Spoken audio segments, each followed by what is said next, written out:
Pagi ini kloter 3 jamaah calon haji embarkasi Makassar diberangkatkan ke Jeddah, Saudi Arabia. Beberapa saat lalu kloter 4 yang berasal dari Papua Barat memasuki asrama haji dan mengikuti proses penerimaan di aula utama asrama haji Sudiang, Makassar, Sulawesi Selatan. Dan untuk mengetahui kondisi terkini sudah tergabung bersama kami reporter Deborah Setiawan.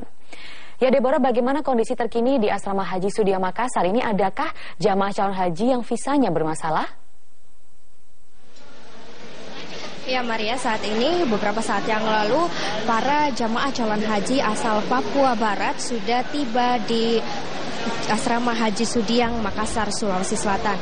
Nah, nantinya jika memang tidak ada permasalahan, sekitar 450 jamaah calon haji dan didampingi oleh 5 orang petugas akan berangkat ke Jeddah besok pagi. Para jamaah calon haji kloter ini berasal dari Manokwari, Kabupaten Teluk Bentuni, Kabupaten Teluk Wondoma, Kabupaten Sorong, Raja Ampat, dan Sorong Selatan. Dalam prosesi penerimaan jamaah calon haji di aula utama asrama haji Sudiang, para jamaah diberi berbagai arahan mengenai aturan-aturan yang berlaku di Saudi Arabia. Para jamaah juga dihimbau untuk menjaga dokumen masing-masing, mengingat terbatasnya petugas kloter yang akan mendampingi mereka menjalani ibadah haji. Lalu dilanjutkan dengan perkenalan dengan 5 petugas kloter. Selain himbauan administratif, para jemaah juga diberikan berbagai informasi seperti kondisi cuaca terkini di Saudi Arabia dan berbagai penyakit serta petunjuk mengenai obat-obatan yang wajib dibawa. Perwakilan dari Dinas Kesehatan menghimbau agar para jemaah selalu mencuci tangan sebelum makan, minum air putih meski tidak haus mengingat cuaca di sana sangat panas, selalu memakai masker penutup mulut dan hidung, dan istirahat yang cukup. Sementara itu, tahun ini embarkasi Makassar memang mendapatkan perhatian lebih karena menurut data yang kami dapatkan dari Kementerian Agama, total ada 265 jamaah calon haji yang visanya bermasalah tahun ini. Embarkasi Makassar tercatat sebagai embarkasi dengan jumlah jamaah calon haji dengan visa bermasalah terbanyak. Namun dari kloter keempat ini belum diketahui pasti berapa jamaah calon haji yang terancam tidak dapat berangkat besok pagi. Nah, terkait dengan banyaknya visa yang bermasalah, Kemenak mengaku sudah mengusahakan agar masalah visa segera terselesaikan sehingga semua jamaah bisa berangkat tahun ini juga meski tidak sesuai dengan jadwal atau kloter yang sudah ditetapkan sebelumnya. Tahun ini embarkasi Makassar akan memberangkatkan 27 kloter calon jamaah haji yang berasal dari 8 provinsi di wilayah Indonesia Timur. Embarkasi jamaah calon haji Makassar ini dibagi menjadi 2 gelombang pemberangkatan. Gelombang pertama berangkat tanggal 20 Agustus hingga 2 September, sementara pemberangkatan gelombang 2 dilakukan mulai tanggal 3 hingga 16 September 2015. Jika permasalahan visa semuanya terselesaikan, akan ada total 11.972 jamaah calon haji yang diberangkatkan dari pintu embarkasi Makassar. Demikian dari Makassar, kembali ke Anda.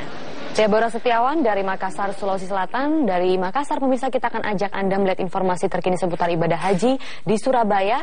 Dan ini meski ada larangan membawa benda tajam dan barang-barang berbahaya, namun ada saja jamaah calon haji yang melanggar. Ada Eva Wondo di sana. Eva, apakah benar masih ada jamaah calon haji yang membawa benda tajam dan barang-barang berbahaya?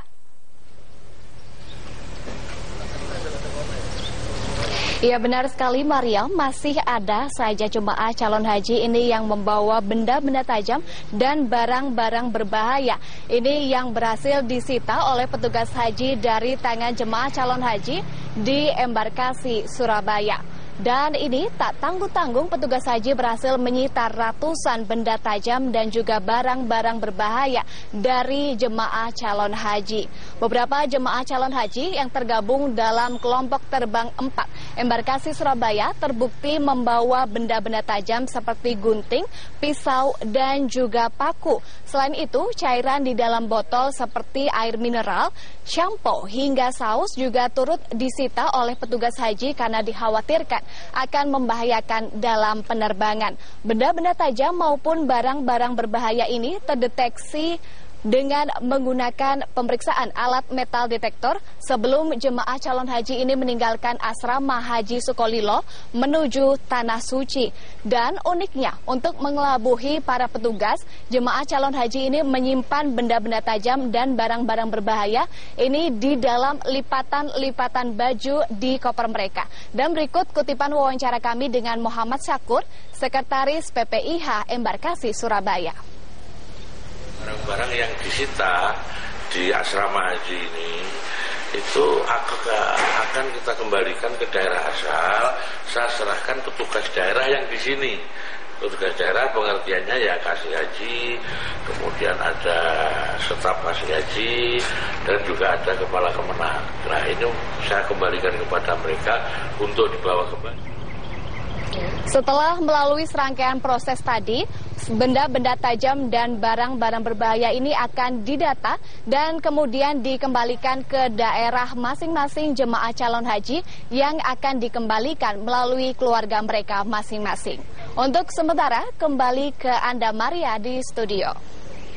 Baik, Eva Wondo dari Surabaya, Jawa Timur. Sebelumnya juga ada Deborah Setiawan. Terima kasih teman-teman.